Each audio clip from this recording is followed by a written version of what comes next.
What's up, y'all? Roy here, and you're listening to the Clemens with a Z podcast where we lean in with curiosity, not certainty, and we dare to ask the big questions, even when the answers are messy. Today's episode is a part of our ongoing series, We Were in a Cult, where I sit down with former members of the ICOC, the International Church of Christ, the people who lived it, questioned it, and found the courage to walk away. These conversations aren't about bitterness, they're about clarity, healing, and telling the truth, even when that truth is complicated. I was joined in this episode by Sachiko. Sachiko brings such warmth and depth to this conversation. She shares her story with a vulnerability that's both powerful and grounding. She talks about the control, the manipulation, the fear, and how over time she began to listen to her gut again, to trust herself, to ask the hard questions she wasn't allowed to ask before. What I loved most about this conversation is that she didn't just share her pain, she shared her growth and her humor, her ability to hold space for nuance, and she reminds us that healing is possible even if the road there is long and winding. So whether you're just starting to question, or you've been out for years, or you're still trying to make sense of what happened to you, this one's for you.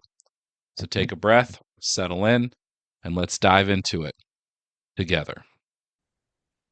Hey, we are live. Hello, Sachiko. How are you? I'm good, Roy. How are you? Doing great. Thank you so much for being a part of this, for talking about your life in the ICOC, adding your story to this giant conversation that is, we were in a cult. So, I love the name, by the way. yeah, Question, thanks. question Thanks. mark? Yeah, I love it. Well, yeah, I think that, yeah, I keep saying conversation, I keep saying questions because I think it's ever evolving. And I don't know, I feel like saying it as a question kind of leaves it more open-ended, Yeah, you know? Yeah. yeah. It allows everyone to draw their own Mhm. conclusions for themselves, Yeah. which I think is really powerful. Sweet. Thanks for saying that. Yeah. So, how did you get involved with the ICOC? So I originally got involved my sophomore year of high school. Okay. There was this boy I really liked that mentioned that he was going to church, and I invited myself. I was like, "Can I come with you?" Which is so funny now. But yeah, so I like invited myself into the chaos basically. Yeah. And after that first, and this was like back in the day where the teen ministry was still like teen leaders that drove all the kids around everywhere and stuff. Yep. And so later my team leader was like, "Oh yeah, I remember the the teen guy that I liked fell asleep in the back of the car as we were driving." And she's like, "I looked up in the rearview mirror and you were staring at him like with googly eyes." And she was like, "Oh, this girl's gonna be in trouble." Oh my gosh. And I wasn't that much trouble, to be honest. But yeah, that's how it started. I went out to my first church service. Hilariously, my would be future fall away boyfriend, like like after I left the church the first time, was performing my very first church service out at church. He did like a Creed song, and I He did liked a Creed. Creed song? Yeah, he sang with Oh, arms wide open, or was it? I think he sang higher. oh. I liked Creed at the time. I mean, Well, I was like a fan. I'm gonna have to pause because two things. Yes, I was a Creed fan too. We all were in the late 90s. It's hard to not be a Creed fan.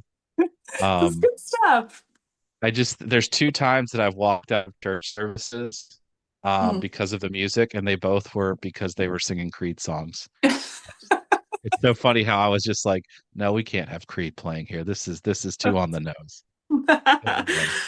Yeah, yeah. I mean, in hindsight, maybe I should have just walked out, but I was into it. Yeah. The my very first church service, um, the guy that would go on to like officiate my wedding was preaching. And so it's really funny the little breadcrumbs that came about from that very first service. It was very memorable. It's awesome. Um, and then I was invited to, hang out with people afterward and study the Bible. And I think I studied the Bible in 2 weeks and got baptized at 15, you know. Jeez. Um, and I remember like getting really sick during one of my studies and like going and taking a nap and coming back and finishing the study. Like I was like really the perfect amount of traumatized teen who also really wanted community and family, Yeah. who also really wanted to like do right by God and, like Mhm. have the truth. And I was so receptive to the idea that like this was the only place that had it right, you know. Wow. And I So when just you went like say, balls to the wall. yeah, so when you say you got sick, was it because of like nervousness or feelings, or just like you just happened to be sick that day? That's a good question. I wonder, I've never thought about that, but I could see a world where it was my body's way of just being like, the fuck are we doing? You know? Well, so then next question, which study was it that you got sick? And then maybe Oh, that's a good because question. I could see that happening if you're doing like the sin of repentance study, you know, and the pressure of like, because it was really tough for us in that study to like Yeah. we had to have sins and confess all the sins, and if we didn't confess one, then like our baptism wouldn't be worthy. Yeah. Yes. I know it wasn't the one where I confess all my sin. I remember that Okay. one very clearly. And let me also just like say that I actually studied the Bible and got baptized twice. So that's Well, we'll my get own into little that. journey. I'm But sure we'll get into that. sometimes when I try and remember things, I'm like conflating the two. Yeah. I don't remember what study it was that I got sick on. It Okay. might have been like something like an easy one, like the church or something. Like it definitely Yeah. wasn't I remember the major ones and where I was. Wh- Yeah. what's so funny to me is how, as you said, you got sick and then you took a nap and then you finished the study. How, like, to me, I was like, oh yeah, that makes total sense. That's what we would do in the church. It'd be like nothing is going to get in the way. We'll give her some time to recoup, but we're definitely coming back and we're going to finish this study because we Yeah. got to get you in the water. Yeah. You know? You don't have time to be too human. Like Yeah. you gotta, you know, Um, deny yourself. yeah. So just to back up a little bit, now you invited yourself to the church service, and I'm assuming wrong, but it was because you liked the boy, or you just okay, it was you liked the boy. Well, I liked him and Not to put you on didn't blast. I just was trying to get to oh, the no, it's fine. I mean, I would, the thing is like, I'm such an open book. I would name all the names and say all the sure. things because I Yeah. don't care, but obviously, no, I don't think he would care either. But no, I really, we had gone to junior high together and I just Okay. always had like a little crush on him. And my family's church was a big part of our lives. Like, my family Okay. was very Christian, but it never resonated with me because it didn't um honestly, as young as I was still really clear that it didn't match. Like, I could see that the life and the doctrine didn't match, to put it Okay. in ICOC speak, and that Hmm. always bothered me. So like, Okay. as a kid who struggled with a lot of perfectionism, disordered eating, I was like cutting. I think there was this level, and I would journal all the time about like, today I will be perfect. So Wow. yeah, which is so foreign to me now as a mom of a 5-year-old and, grown Hmm. ass woman. I'm like, today I will be useless. Today I will be whatever the opposite of perfect is.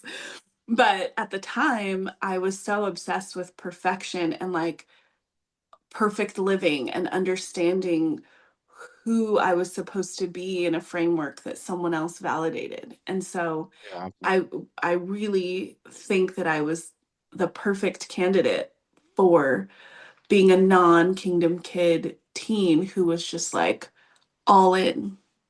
Yeah. And part of my journey when I was a teen was, I'm a singer, so getting connected with the worship team. And then there's certain layers of like, you know, um, people invested in like what I wear and how, Hmm. how you show up, and a lot of discipling around clothing.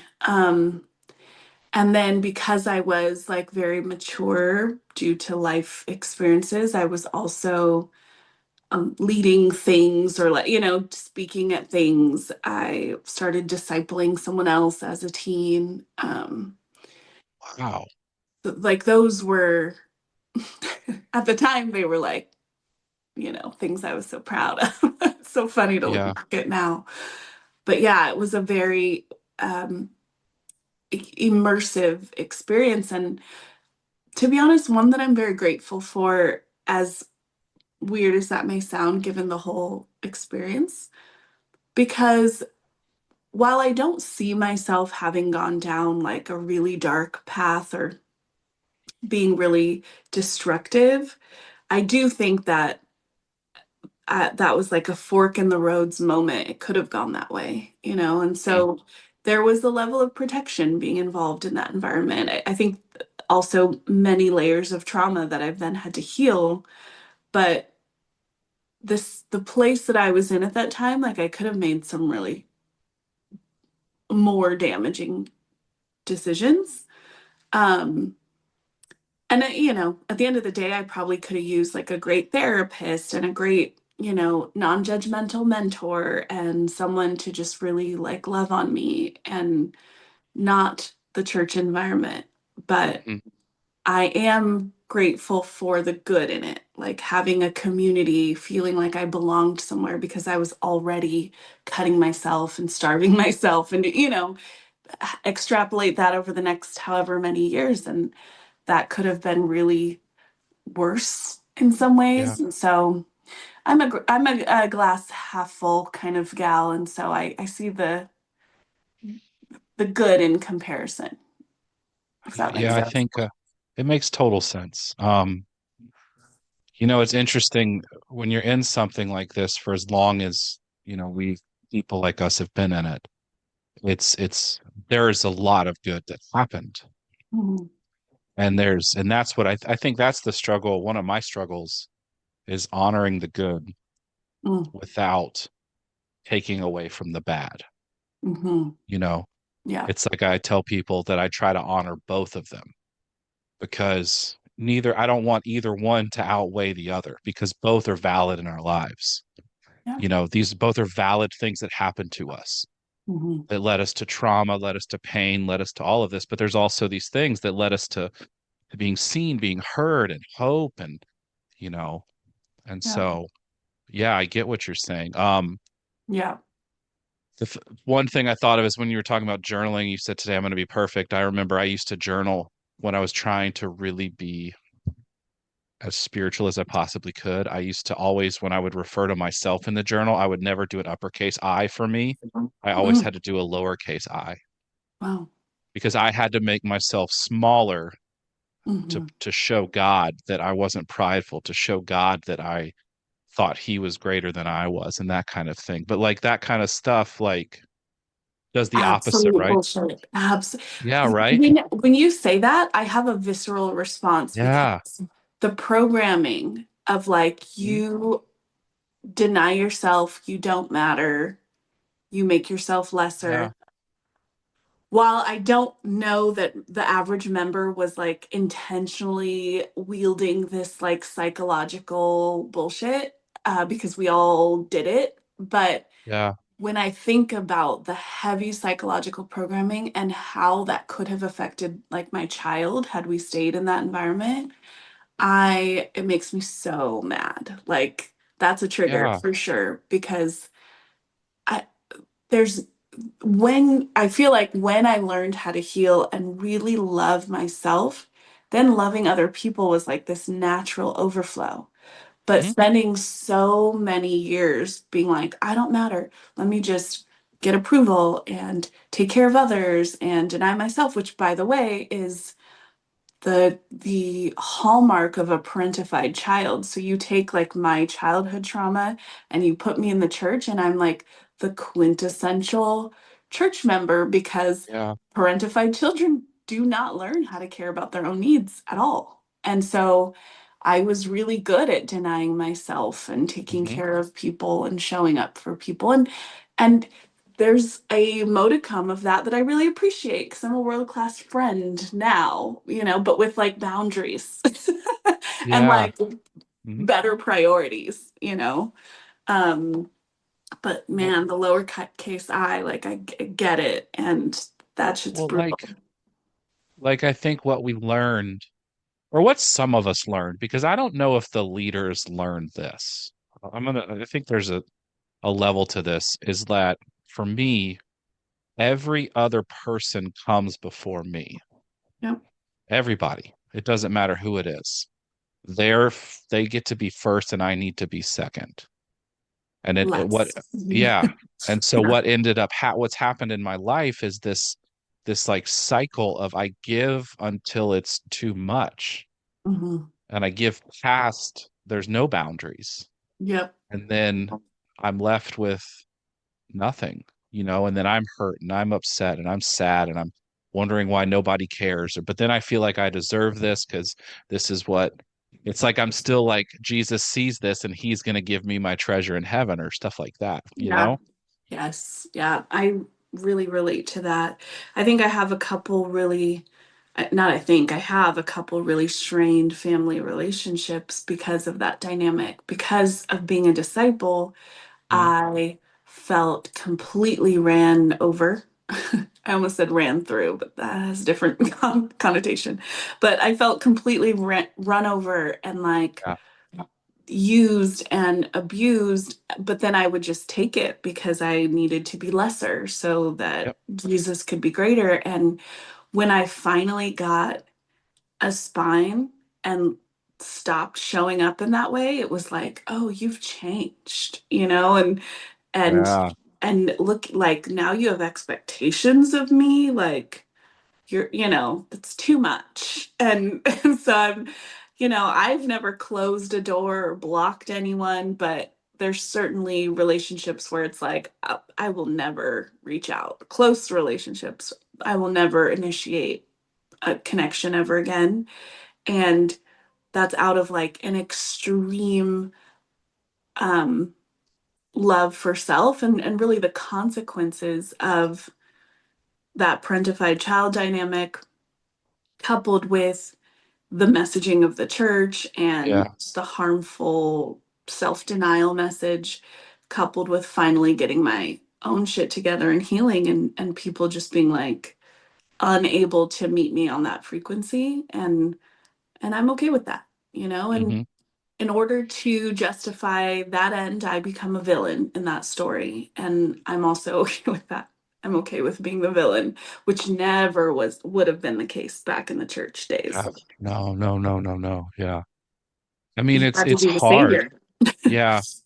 I mean, Yeah. it's hard and it's necessary and it's wonderful all at the same time.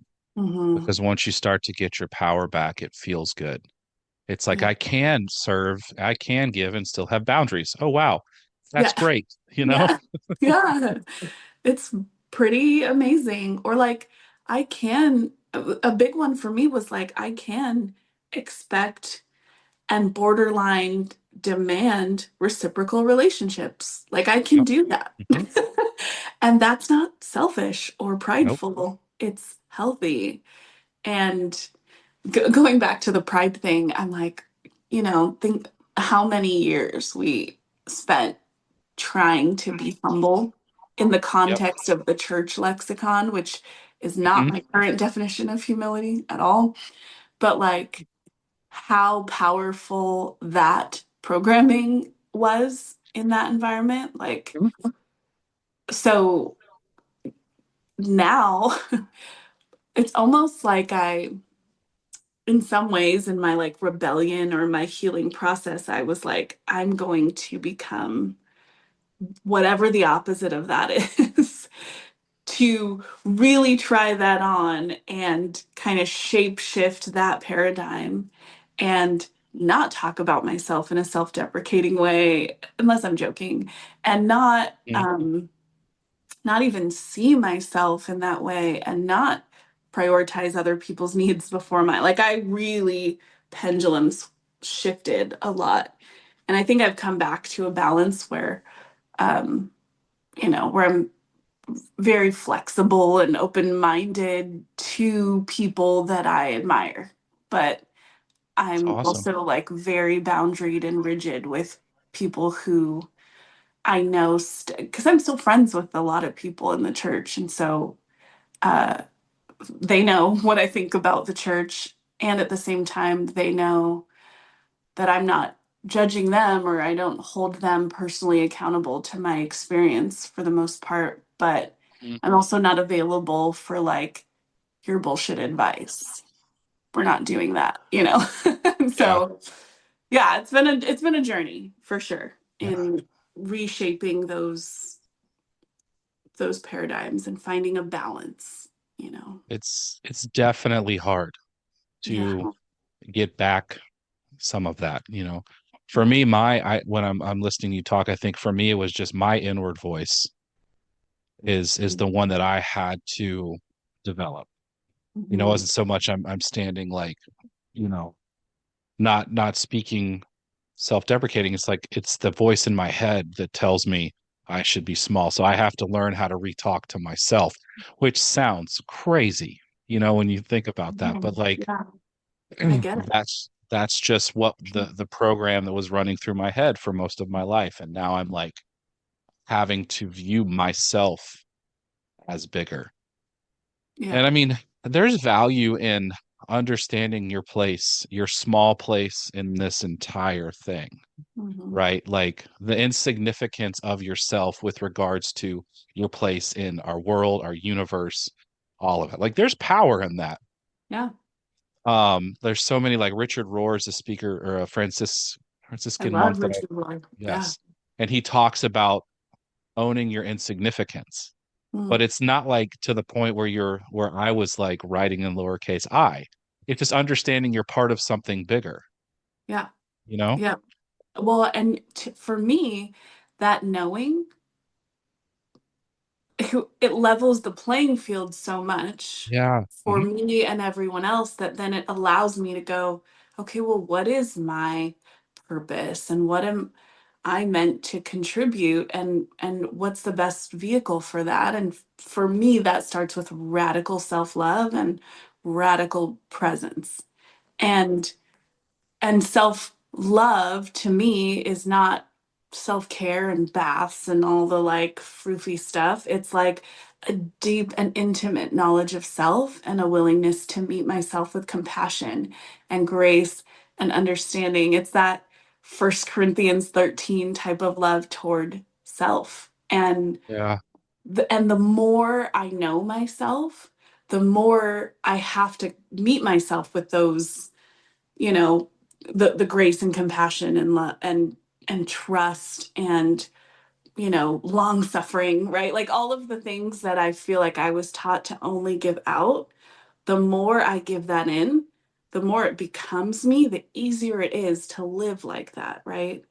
The like heavy expectation on self for so long only created heavy expectations of others. Like Yeah. people had to meet me in my perfectionistic way for us to connect. And the more I broke that down and I went, I'm a mess and I'm still worthy of love.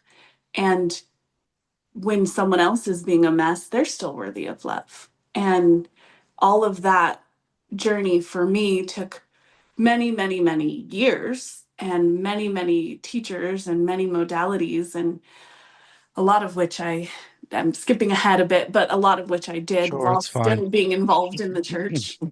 But Yeah. all of it, the healing journey, and even my experience with the church holistically, um, taught me,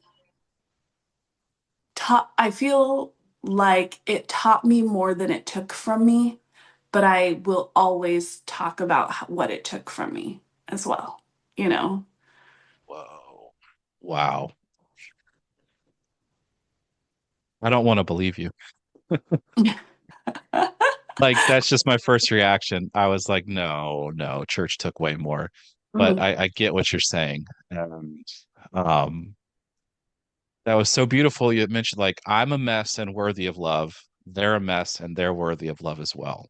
Like that is like if that's one thing I if I can just accept that even now, that would Yeah, be amazing too, because it's like we're always trying to like once I'm perfect, then I'm worthy of this. Once I start getting everything right, then I'm worthy of it. But that's just how we were taught how God's love is and all this whole thing that Christianity is perfection works, every decision had a spiritual impact. So yeah. yeah. So I do, Well, oh, mhm. go ahead. Well, no, I was just gonna say that I think one of the things that helped me so much is becoming a mom too, and seeing what it really means to love my son unconditionally required me to get it together for myself because Hmm. he was still, we didn't leave the church until he was 1.5 or something. And so we like almost went down that road and then it was like and like having to No. reframe all Yeah. of how we parented him. And I mean he was so young, but still just learning how to love him Mm. instead of mold and shape him was like a Yeah. very different approach, but I had to learn that with myself first, and Mm. that's been a whole journey. Yeah. Right. Same. 100% same. Yeah. It's like this giant desire to be like, I know that I'm going to fuck you up some. That's just a Yeah. parent. That's just Oh what yeah. parents are going to do. And there's a lot of things that I don't want. And I need to heal this Hmm. because I've been carrying it for too long, and maybe my parents carried that too. So let's get this on track now because I can't I can't have him in the world that I was in, you Hmm. know. Yeah. So Yeah, we um have the unfortunate situation where like some of his teachers at school, at a public school, have been teaching him about Jesus or whatever. So that's been wow. fun to have to like undo in an academic environment. But I think the freedom that we have fought for at home Mm, is so beautiful to witness in my son that like this is why I say all of it's worth it. It's almost like, and this is going back to like it taught me more than it took from me. Maybe that's not the right way to say it. It's almost like the chaos of the church makes me so much more grateful for the good now. Like okay. Yeah. because of those Uh-huh. valleys, I can appreciate baseline good in a way that Yeah. like I Uh-huh. probably wouldn't have without that. Um That makes a ton of sense. yeah, but I do discover on a regular basis new things that I have to like confront. Like I took an edible for the first time yesterday. I've never done drugs my whole Good life. for you. And but that's partially because my dad was an addict, so I've just been careful. Yeah. But like finally going down that road and doing it without, I shouldn't say without fear because I was very afraid, but like without self-judgment or shame or Sure. any of the things that used to be part of like my good girl programming, you know? Got it. Yeah. Can't wait to do it again. Do it again. I Yeah. think I only say that because I've had some healing moments with with drugs, Yeah. specifically mushrooms. And it was in an environment of like it was the woods and I went in Mhm. specifically for that. And I'm a big proponent for things like that. Love it. But yeah, I think when it comes to parenting, it's like I just think about less rigidity, less Mm, lines, less all of that flexibility. He knows about a God, he's heard about Jesus, he's heard about these things, and we just speak about it in such a different way. And I don't feel pressure to form it yet for him. mhm. And I think that's been a big thing. And it's I think you said meeting them where they're at. It's like it's not like imposing all of this on him. It's like figure this out together. What are you going to be growing into? Like, how are you going to see the world? And then let's work within those things instead of like, this is how you're supposed to be, this is how you're supposed to act, this is what Yeah. God is. And, if you touch yourself, Jesus is up on the cross again, like stuff like that. We don't need that. God, my So, gosh, so crazy. Well, and yeah. I love to just listen and learn from him. He's 5, but he's Well, been so is he's mine. been Yeah, here so is my before. kid's 5. Oh Yeah. yeah. Oh, it's a Yeah. fun age, right? But Yes. Yeah. he's the least cooperative Nope. human. He's Yep. loud, he's opinionated, but it's so fun hearing him like he's just very open with what he thinks and feels and Yeah. experiences. And instead of using those all as opportunities to teach him, I get curious. I'm like, well, how do you feel about that? Well, what do you think about Yeah. that?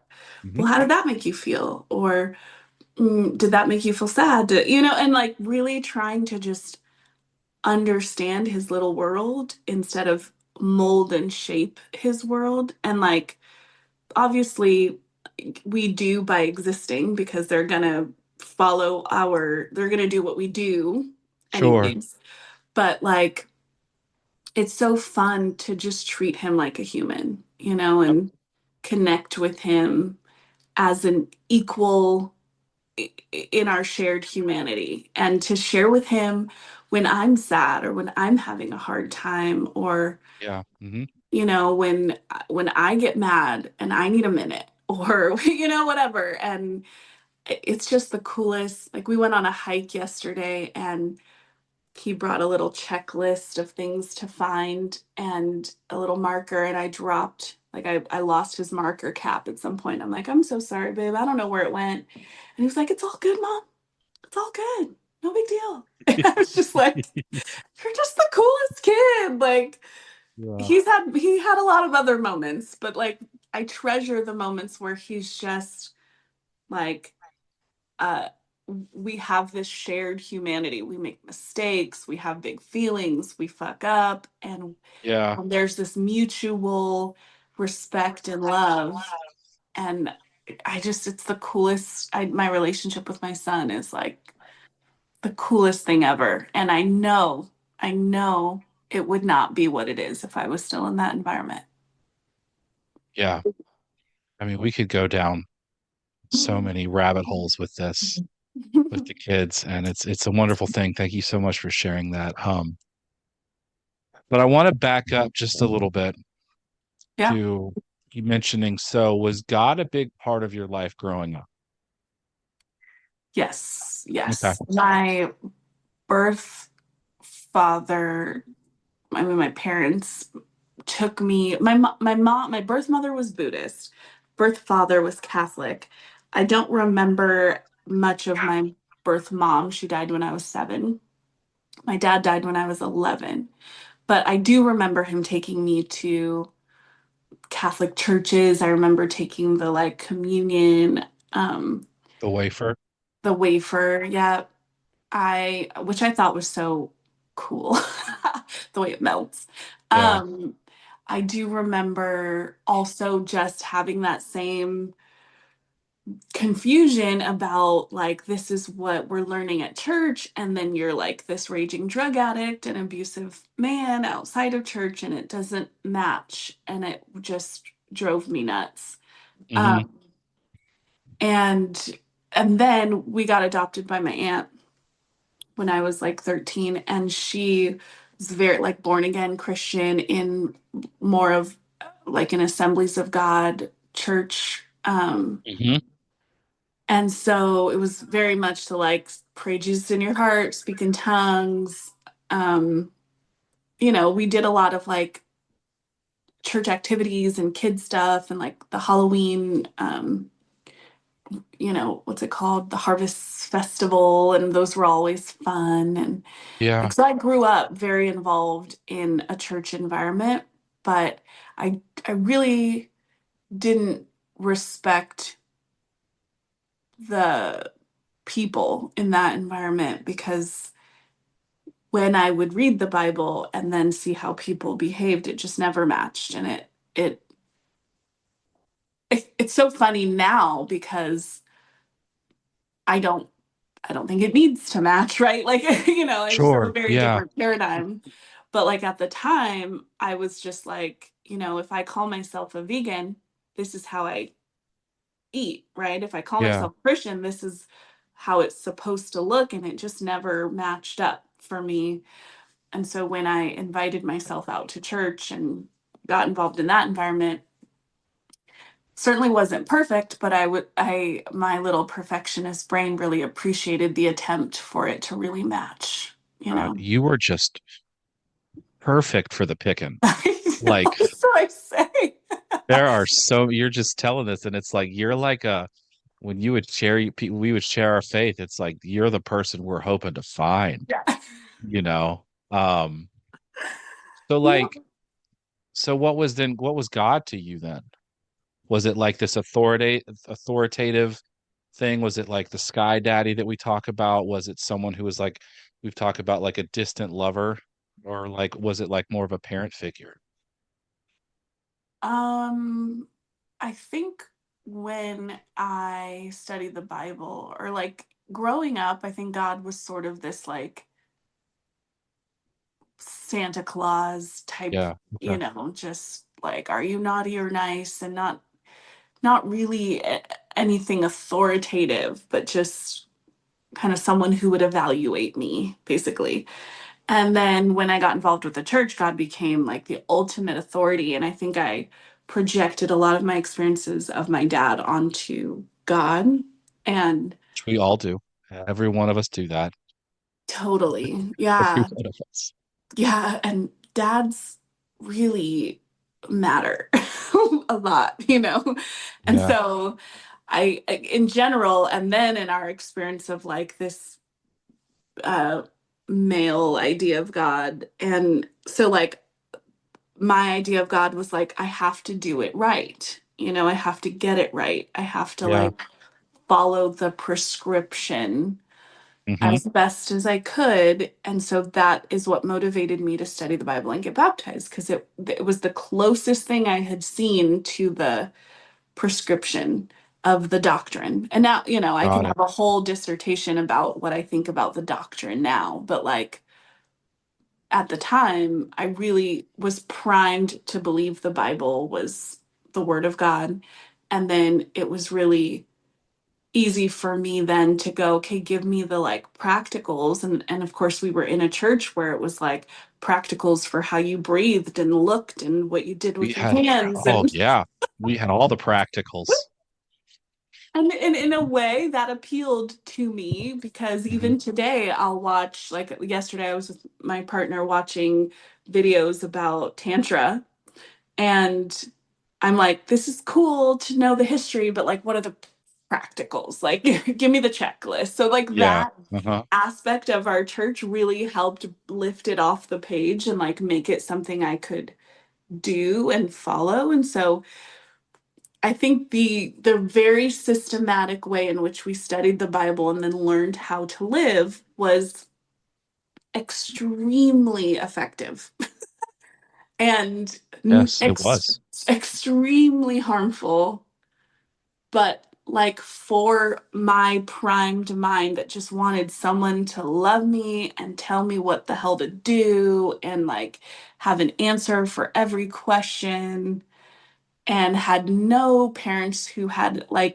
were invested enough in my well-being to like give a shit about what I was doing. I was the perfect can and I was like, remember, it was all about being what's the word? Sold Being out. sold out, but also It's oh my gosh, what is the word? It's gonna drive me nuts. a little bit more context, maybe I can help. There's a word we used for the people who were like leader energy, attractive. Sharp. What is it?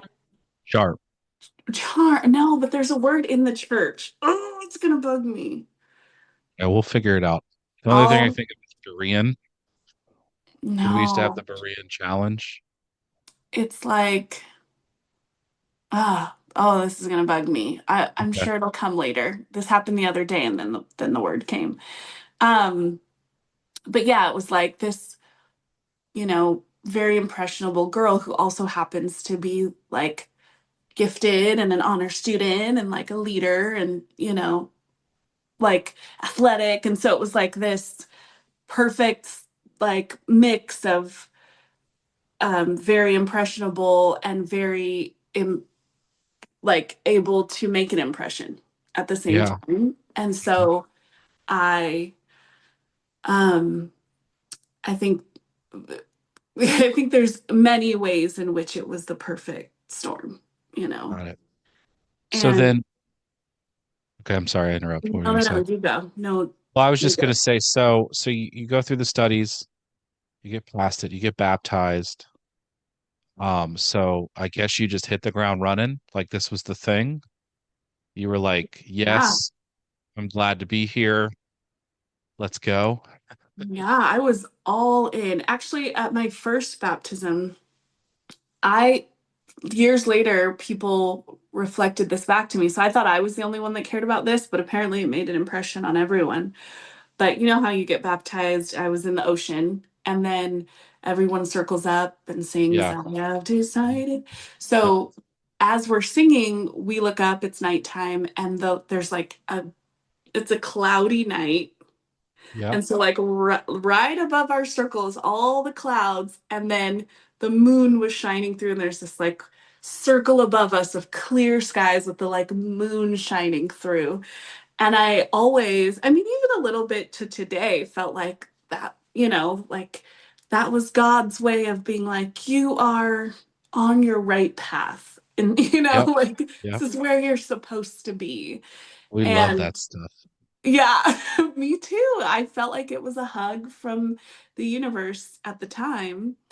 And when I looked back on it several times over the year, I was like, as much as it's been a shit show, like I really in my current conception of God, I really feel like that was like a breadcrumb, leading me along my path that, maybe I needed those experiences in order to make the kind of impact now that I want to make. And so I don't know, but that moment what really kind of tied the whole study baptism experience up with a nice pretty bow. And then it was like get on the worship team, Yep.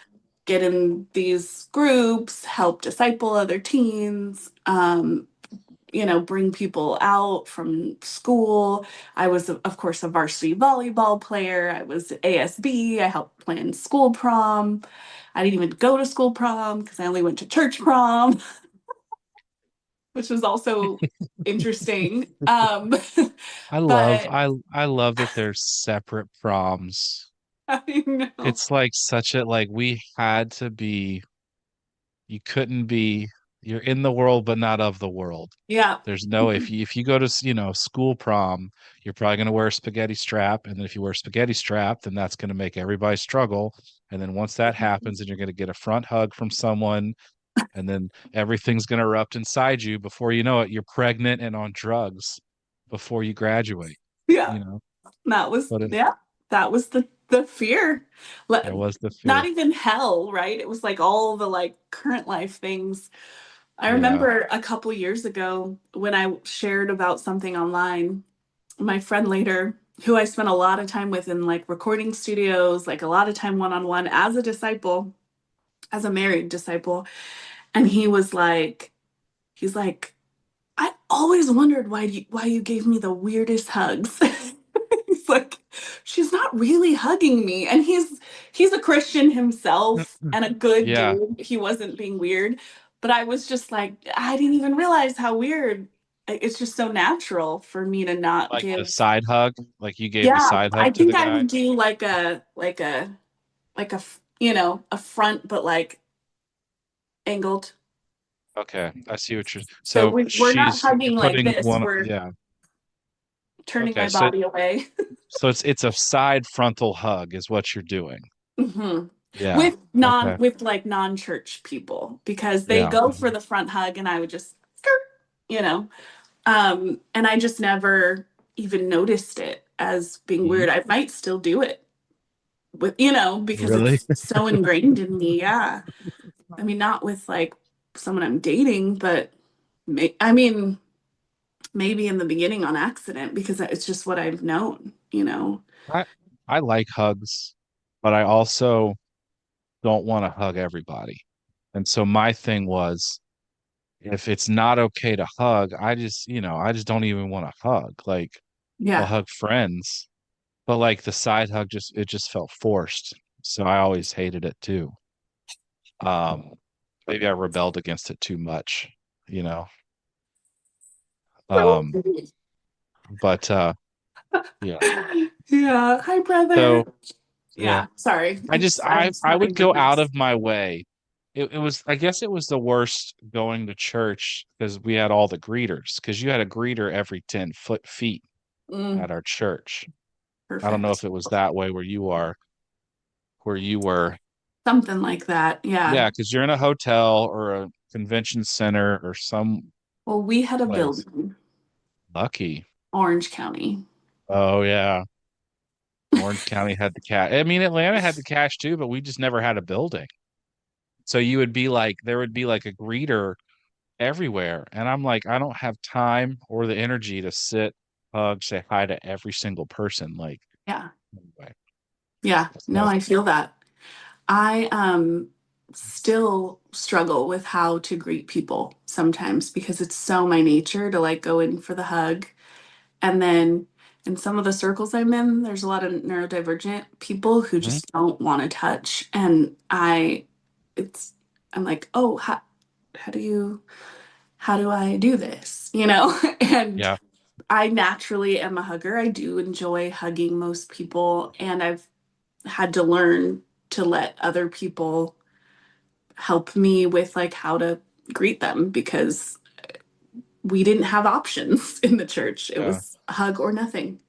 I've I've worked with kids long enough to not. I try to be as flexible, whatever. My thing is if the people come in, go at me, they're about to hug me, I'm probably gonna hug them back. It's a thing with me. I probably shouldn't say this out loud or publicly, but if someone comes to me and I don't know who they are and they come to hug me like, "Hey, it's so good to see you," and I have no idea who they are, I'm not going to say I don't know who you are. I'm going to hug, say it's great to see Well, you. yeah. I just like automatically like I would rather not make it weird because one time I made a kid really sad because I didn't remember who they were. So I'm just that Mm, way. But I don't necessarily go in for the hug. I'm usually a high five kind of person. I like a good high five. I think that there's a lot of wisdom in that. And I don't know. I think I still have to work through that muscle memory a bit, you Mhm. know. Yeah. COVID helped a lot. Yeah. Yeah. um, but that's still my default. And Mhm. I'm like, okay, let me go in for the handshake or, like, Yeah. or just wave. But it still feels weird. Um, Yeah. It's like we're supposed to hug everyone. We're supposed to be close to everyone. It shouldn't be weird to, yeah, we're supposed to be it's, giving, right? And oh, out of yeah. ourselves. Mhm. So that's my So still my triggering. default. And Yeah. I am an ambivert, but I really recharge alone. And when I people a lot, I feel very drained. But I still will carry the responsibility. And in some ways, it is a bit innate. I wouldn't blame this all on the church, but like I do naturally tend to, as an empath too, like I sense the energy and I always want people to feel comfortable. So I end up being really giving and out of myself to help, raise the energy and Yeah. help people connect. And then I'm just drained by the end of it. I don't know that that needs to change. Like it's okay for me to, Yeah. because I like some of it and then I go home and recharge and that's fine. But I also don't people as much because of that. Because when I Yeah. do, I'm doing a song and dance, sometimes literally, other times like energetically, and then I need a lot of time to recoup. Mhm. I don't want to make everyone feel comfortable. I just pick up everybody's feelings and then somehow my mind says that's how I'm supposed to be. So I'll leave Mm, grocery stores really angry and upset or public places a lot. So I have to do a lot of work to kind of like protect myself in that sense too. Interesting. Yeah. Yeah, Yeah. See, wow. the way this has always showed up for me, and even like in marriage, is I'm always sensing people's energies. And then I refuse to like drop my frequency, so to speak, to theirs. So then the only option for us to connect is for me to do all of the work to help Hmm. raise their frequency or energy. And but I didn't have a name for that for a long time. I didn't realize I was doing that. And I don't recommend it. That's Hmm. certainly not a I'm not responsible for other people's energy, but it would be so grating for me to be around this like dark cloud that then it's like, well, I don't have boundaries yet that tell me to just not spend time with you. So now if I'm gonna spend time with you, I'm gonna like try and cheer you up or, Get talk that. through the Hmm. thing Yeah, and then I become like everyone's therapist or, dumping ground. And yeah, I've had to really, and I tend to like, I used to tend to trauma bond with people really quickly. And so I would have these like super deep connections over one lunch, and then like, you expect them to be best friends now. yeah. Yeah, And in some cases we were, yeah. and partly because since I was 15, we all like that's all we did was connect on this like uber deep level. And like I went on a date on Saturday with someone who is very good at like keeping things not super deep with intention. Yeah. And it's like a good practice for me to figure out how to be like that because I just am like, okay, but what are your deepest traumas and like biggest fears? And, okay, you grew up like this, let's unpack it all. And We it's, loved that was something that our church, that's all we went in hard and deep and fast and never came up for air. yeah. And we were expected to. Yep. Yep. I Yeah. mean, it really is, it's an effective method, right? Like you systematically teach people how to throw off their actual authentic self. And then you train them to trauma bond with other people as Yeah. deeply and quickly as possible. And then you tell them that no one else has it right Yep. and that community is all that matters. And it's this like self, feeding cycle that just, And then throw in that there was no time for anything outside. So we didn't need walls or chains or any of that. Those right? things that you just It's said, psychological. it built it for us. Yes.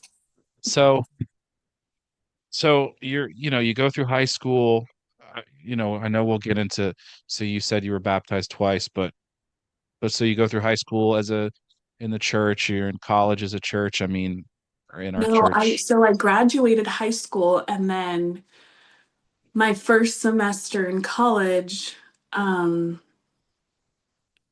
it was like I just remember it was like Halloween time at Knott's. I bumped into someone who was part of the church. Um, where did I bump into him at? I don't even remember, but I bumped into him, Huh? and then we ended up going to Knott's and You mean I Knott's was Berry Farms? Knott's Berry Farms like Halloween haunt Yep. thing, Mm-hmm. Got it. and Hmm. you know we hugged or I don't even remember what happened Uh-oh. that night, but like basically after that I was like I'm out. I'm in this relationship. But also so okay, let me back up. I graduated high school. Okay. I knew like my mom was like you when you graduate high school, you're going to have to move. Like I can't afford to I my social security from my parents ends at 18. You got to move and like take care of your own life. And so in May, just after graduation, months before I actually turned 18, I moved into a church household so that I could like pay for myself. And then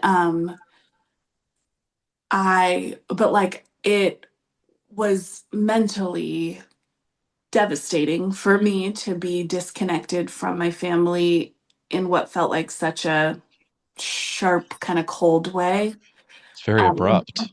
Very abrupt and very, very cold. Like, I know now that she didn't mean it in the way that it happened, but like basically it was like, you gotta go. And I was like, fuck you, I'm out, and I was like, I Yeah. don't need you. I'll figure out my own life. But I stopped eating. So like I always had eating issues. And then that summer I was living on like pepperoni and, you know, cheese squares or something and lost a ton of weight and just was not in like a healthy place.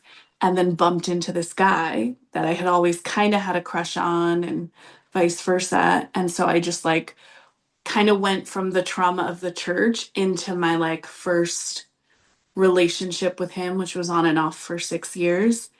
So Um, hold on, just to pause for a second. So he was a part of the church or not a part of the church? he had been a part of the church, so So and he had that's how I left. knew him. Yeah, Okay. he left maybe my junior or senior year or Okay. something, and this was like my freshman year of college. Um, yeah, he had left, and I don't remember. It's so long ago.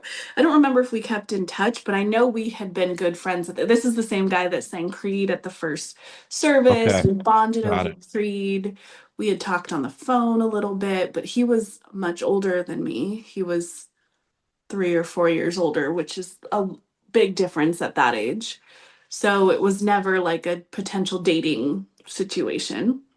But then now I'm 18, I'm a freshman in college, I have my own place, I live outside of my parents' house, my mom's house, and yeah, we bumped into each other that night and then we were just like together and I just was done. Never went back. I went to midweek. Like I think we were at Knott's on like a Sunday night. I went to midweek on Tuesday or Wednesday or whatever day it was, and then that was it. I was like barely there at midweek. Um, and I was just like all in on that relationship. And Wow. yeah, we started dating like October, November, I think January, I, lost my virginity. Like it was like all the things in this relationship. Well, how did you Um, do that living in a household? Because that's one of the reasons why they lived, you lived in the household because there were eyes on you, you know? yeah, yeah. I just was rarely there. I was Okay. rarely there. So he lived at home with his grandma, who was like really old and barely left her bedroom. So Okay. like I lost my virginity to the Joe album in his like bedroom in his grandma's house. Um, and I Yeah. remember Oh that my night. gosh. Such a 90s. Oh my God. I mean, it was 2003. It was Yeah. 2004 Uh-huh. technically, but Joe Still. was like all the Yeah. rage. I wanna Yep. know. Like Yep. that Hmm. that was the soundtrack of my first time. And that night or that day, I remember you're like young and in love. And I was like, do you think we'll get married? And he was like, of course I do. And I remember being like, well, we're probably not, but at least I want to like give you this. So let's do it. And that was like literally my thought process was like, I know we won't be together forever, but at least we'll have this. And it was his Yeah. first time too, because he had been a disciple. So that was special. Wow.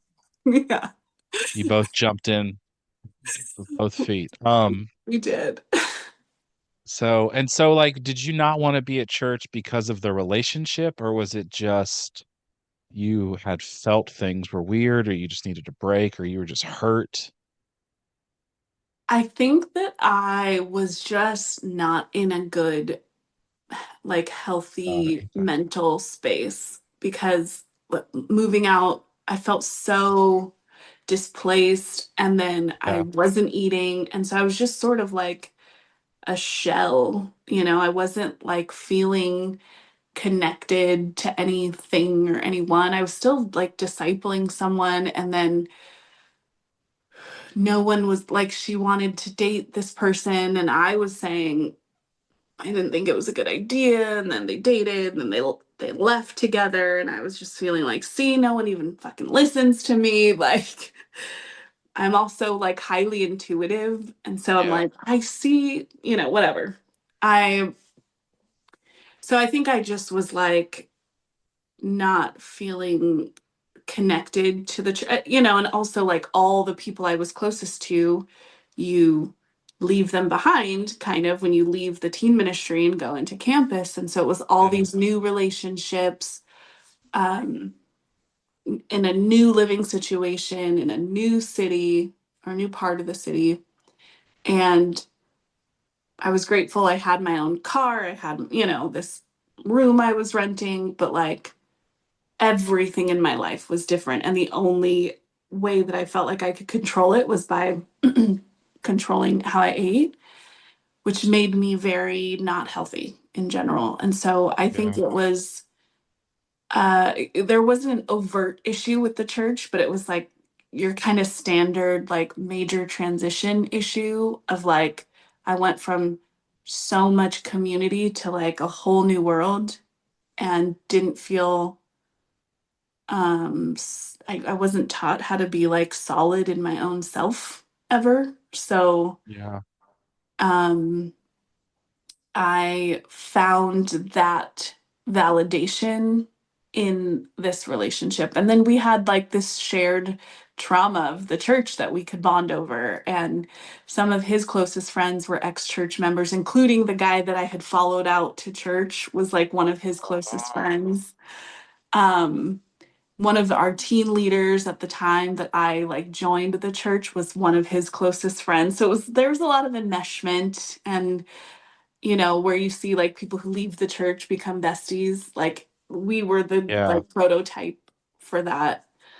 Um and we dated off and on for 6 years, and he actually ended up marrying another former disciple later and having a baby and stuff. So like Wow. it's just such a funny thing. And she and I had been friends at one point. So yeah, I mean, that process of leaving was like your typical like sinful fall away. And I remember feeling that shame where it was like I still believed the core messaging of the church, but I like was too sinful to stay in that environment. Yeah. Your story is the story we would hear all the time, you know, Hmm.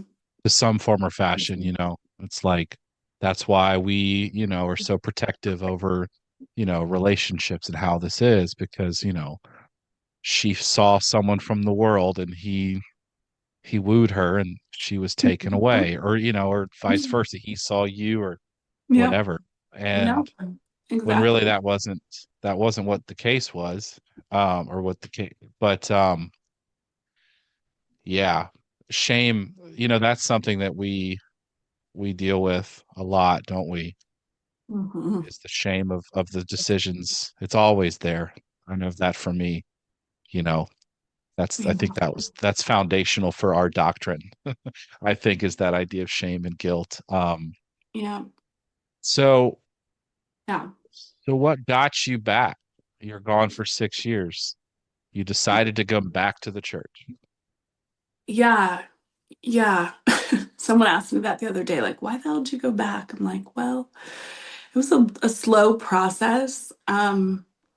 He and I had, like I said, been off and on for 6 years. He I mean, this is probably TMI, but whatever. That's what we're here for. He was dating someone else. We continued to hook up, and um but then I like created some space from him and wouldn't engage with him that way. And then one night he told me he loved me again.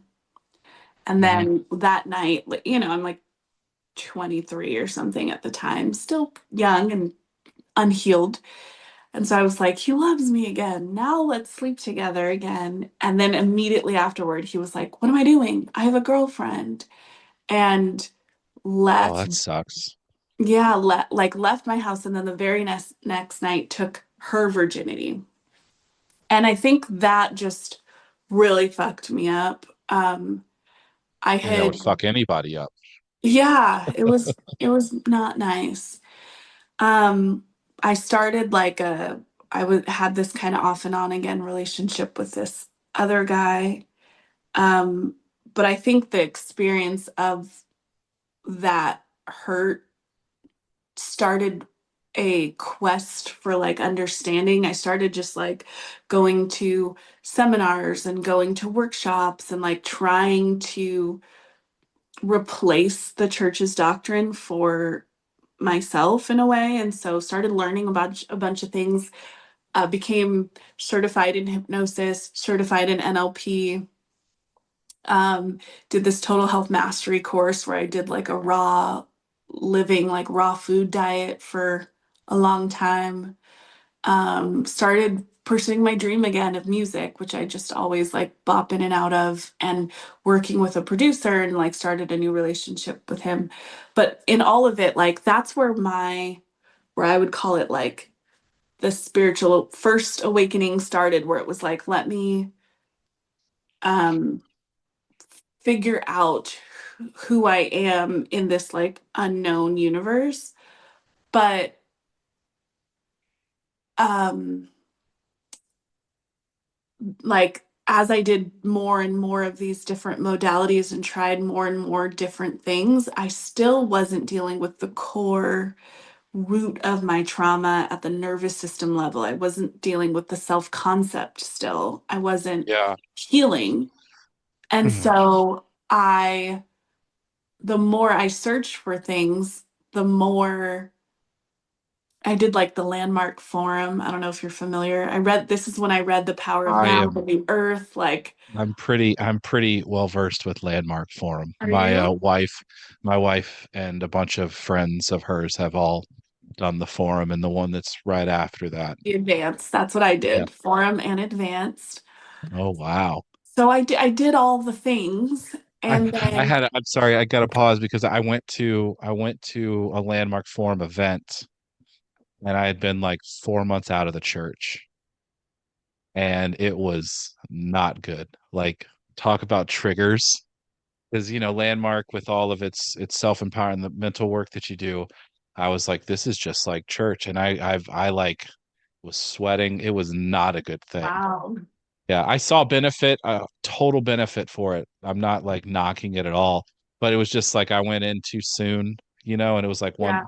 because I get what you're saying, like you were replacing a system with another system, but you weren't healing that thing. So Well, anyway, and to be fair, like I didn't leave because I disagreed with the church, right? I left because of sin, so to speak. Like in yep. my Uh-huh. in that level of thinking.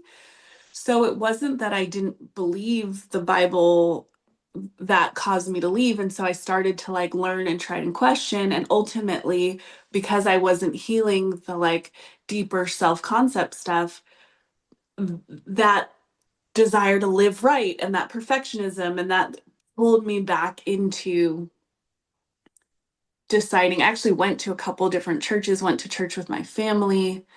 I think I remember feeling so distraught from my breakup with my ex-boyfriend and then being off and on with this other guy that I really connected with. And I remember laying in bed and just starting to like question things. And I was like, well, again, I had done all these modalities. And so I'm questioning the Bible, like questioning these core beliefs. And then I kind of worked myself into my own process like, well, okay, if I'm gonna believe in a God, I'm going to believe in a God that's like omniscient and omnipotent. Again, the foundational thread not being healed. So then I'm like, well, if I'm going to believe that, then I have to believe that like the Bible came together with his blessing, like Hmm. he's the ultimate God. So of course he would want the Bible to come together with his blessing. So then I have to trust in it's funny now, but like at the time it was like I have to trust in the Bible's inherent value and like goodness.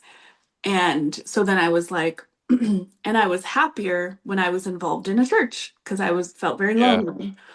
And so I started to look for a church and like that community, and ultimately ended up back in the same, like it called my old teen leader asked if I could come with her. She was super excited, of course. Um, Went back out to my first church service, and um oh, there's so many layers to this story, but like there's a guy from church that I had also been hanging out with here and there, Yeah. who I it was always like a will they won't they kind of vibe. And um of course I was praying a lot before I went to this church service. Oh, the other thing is I did the entire foundation studies by myself, like in bed one night, and was like crying about the cross. I like did my own like conversion, like by You myself. studied the Bible with yourself and you Yeah. cried for yourself. Oh Yeah. my gosh. Oh my gosh. So like at this point, like I'm really connecting to like God in this framework again. And Yeah. there's so many like synchronicities and things happening. And I remember praying before that church service, like, God, I really want to focus on you. Like, if this guy is there, that was part of it, was like I was kind of interested in this boy.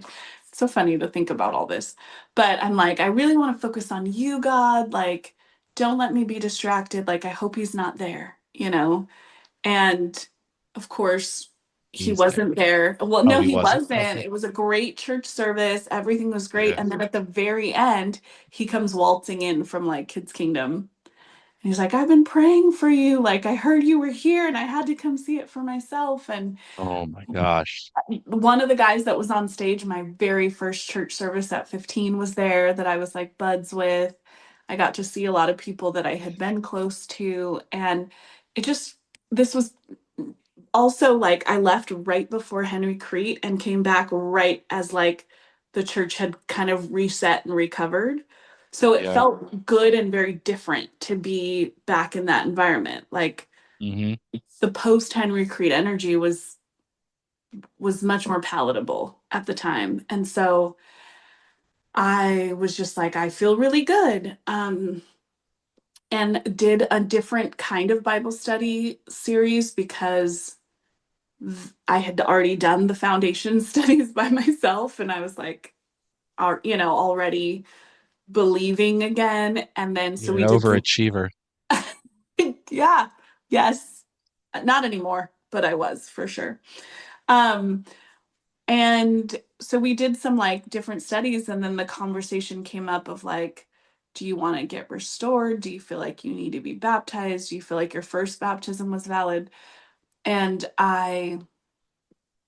this is how I know that perfectionism thread was a part of the problem, because the choice to get rebaptized was entirely because I was like, better safe than sorry. Let me like, Yeah. no, look at all the shit I just did over the last 6 years. Let me like reset, Yeah. like, No, that makes sense. but also that became a foundation for a lot of like salvation insecurity, right? Because if you feel like you have to get rebaptized every time you fuck up a little bit, then when do you ever feel like, oh, that one was good enough, and so it Mhm. created Yeah. this weird uh, relationship with my salvation in that environment. But I got rebaptized in the same spot as I did originally.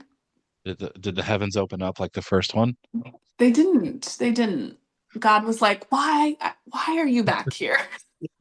You don't need to do this. You don't need to have this.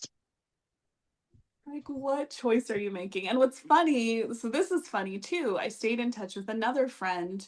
I had a lot of male friends. This Yeah. friend and I had hung out. He had come with me to like a club or something. It was dressed very inappropriately. We were drinking and hanging out, and he was sending like inappropriate text messages and stuff. And then next thing I knew, I was back at church, got rebaptized, and he was like praying at my rebaptism, like in front of everyone. I was just like, Oh. What is Oh. that? Like, again, life and doctrine not matching, but Well, if it was post Henry Crete letter, then I mean, we were a partaking little loosey goosey. some. I mean, I there was a couple of times, you would just start seeing alcohol. I remember that post Henry Crete. It's so Yeah. funny that that's a thing. Oh my gosh, our jargon, our lingo. But yeah, like post HK,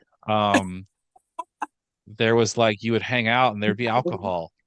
Yeah. Or we did this, some friends of mine, they might be upset that I talk about this, but we had a margarita pina colada party and no one had ever made those before because we were all Christians and everyone got incredibly trashed Oh, because it was 90% alcohol, 10%, mixer because we'd never done this before. right. Right. But then the next, on Sunday, we were just praying and we kind of were like, we probably shouldn't do that again. But, yeah, Yeah. people were dabbling.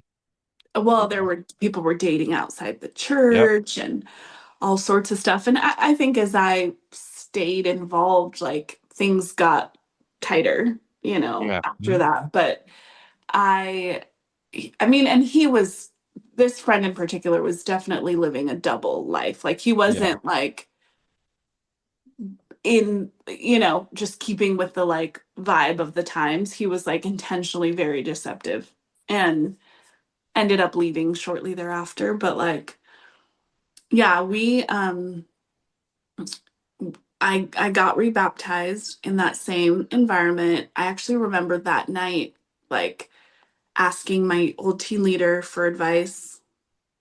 Well, let me back up and say I originally started studying the Bible with my old team leader, and then she was being like what felt like very condescending. Like she couldn't relate to me as the like 24-year-old woman that I was at the time. And Yeah. so Hmm. I asked to study the Bible with someone else, and she was very offended and very hurt by that and wouldn't speak to me for like 2 weeks. Ugh. Um, yeah. So then I had to study the Bible with someone else. But like I was so already, like I said, I did the foundation studies by myself already. So I was so already in that denial of self space that I was just like, I just am going to love her. But I had more boundaries, I guess, at the time. I was able to say, like, this does, like, I'm not going to come back and be in this dynamic right now You anymore. wanted it to be different. Yeah. Yeah. And I wanted to be spoken to like a grown up, and being with someone who just didn't know how to relate to me as anything other than the little teen that she remembered um, was not okay. And to be honest, that kind of colors my second stint because I became, I wouldn't say like a change agent, so to speak, but I was like again, because I had done all these I had started to heal, but I didn't really get to the root of it. But I'd started my thought process had really shifted a lot since I was 18. And so I was in the environment, but a bit rebellious, and a bit Oh. like Hmm. stubborn and unwilling to just acquiesce or comply. And it wasn't like a conscious decision I made, but it was really in keeping with sort of my growth at the time. And so I just remember it was like, I'm not studying the Bible like this. I'm not going to be in this group. Like over time, it was like, it became more and more extreme, but Yeah. I was Hmm. picky about who I would engage with. I was picky about who I would be in groups with. Um, I'm fast forwarding a lot, but even like when we It's moved okay. out here, we got on to Zoom because it was lockdown. My husband and I at the time got on Zoom and they were like, here are our negotiables and our non-negotiables in our church. And I was just like, that doesn't work for me. Like I became the girl that was just like, like just you must be in discipling relationships. And I was like, uh, when I decide on people I feel good about being in discipling relationships with, then I'll try that. But until then, I'm gonna do me. And it like so I came back, but like very different. And over time, my sense of self got really strengthened. So I was like first in the environment trying to take all the different things that I had learned about spirituality and imprint them on the church, but still believing these core things based on a foundation of like trauma that I hadn't yet healed at the nervous system level. Mm. Yeah. A lot of us, I think, that get to the space that that you're at, that you were at this time, and even I was there. It's this idea that like you want to try, you learn these things and you see like when your outlook expands and you're like, oh no, like 'cause I read The Power of Now when I was still a part of the church and I read all these other books and I'm like, no, we can do this and we can do this and we can be like this. But the longer you're in it, the rigidity of that system, it's just not going to work because Yeah. it's people, and I'm not, people just don't want to hear that in that system because if they're still in that system, for most of it, it might be working for them, or they just don't want to see any other way because the Right. other way seems so scary. And it Mhm. ends up, I don't know if you felt this, but it just, the longer that I was in it, it felt like it was the more work to just be like baseline. Yeah, Did you feel that? absolutely. I would say like I obviously had that young experience, came back into the church, and for the Mhm. first, you know, I came back in October of 2009, Uh-huh. and then I met my husband in February of 2010, and so I quickly was like in a different paradigm, but like Yeah, so then it was like I had to, how do I explain this? I had to learn how to be a disciple as like a dating person and as a married sure. person. Yeah. And so Hmm. that was a lot of mental and emotional energy, just trying to like Hmm. shape shift into that. So then it wasn't until 2015, 16 that I like really 2015 that I started rediscovering some of the old stuff. And, it's an interesting story. But once I started discovering that stuff, then being in that environment, to your point, just got harder and harder and Yeah. Hmm. harder and harder because I wanted to make a difference, maybe more subconsciously. Like I wasn't at first consciously like, I'm going to change everything. Um, and then I started to question a lot of things and actively just like strongly rebel against certain things and criticize things and, Yeah. and my husband was not there yet, just couldn't conceptualize some of the things that I was questioning. And I went to like church stuff, but then I also was like, well, if God is omnipotent, then like who created evil? Right. And like in that environment, some people just could not have that conversation Yeah. Hmm. without villainizing me. And so, or othering me. Right. And so, but I was constantly questioning, reading different things, taking in like a different paradigm of understanding, reconnecting with a lot of the things that I had previously learned, like the Eckhart Tolle messaging. I got really lucky that a friend in the church was also discovering a lot. And so she was showing me like Gaia TV videos and Richard Rohr videos and Yeah. just helped me feel like, oh, there's this little pocket of the world here where I can be in this environment, but still question and discover and shapeshift. And it's kind of what kept me there longer. And Yeah. then Hmm. in 2020, when we moved out here, we got really disconnect. It was a new environment Sure. here in Hmm. Arizona versus Orange County. And then my husband finally started to question things. We started reading some is it Brad, some like atheist books about like the Bible and questioning Jesus and I can't think of the names of the books, but the like really just started to dig into the legitimacy of the doctrine and Yeah. the process of scribery and the ways. like we learned a lot about Gnosticism and like humanism and some of the ways that the Bible came together, and started talking about the influence of Christianity in the church. And so my process of leaving the church was really a holistic deconstruction of Christianity, Mhm. along with I don't think if he had done it, I still think I would have been trickling along. But once it was like I was in this process and he was like static. And then at some point he just like zoomed past me and was like, "We're out." Yeah. And I was like, "Okay, we're out," you know? And so we didn't officially leave until 2021. And so was there a final straw, or was it just you're just deconstructing all of this and you're like, I can't, I don't believe this anymore. Yeah, I mean, it was certainly a slow process of not believing the Bible anymore, and and really starting to believe some of the like darker things about the influence of Christianity. And Yeah. then we watched this document. What's funny is we moved from Mesa to Maricopa, and Disciples helped us move, which we had asked some actual friends to help us, and they invited the whole world to help, and we were very grateful, but it felt Disciples weird love to because help. yeah, Disciples love to help everybody move.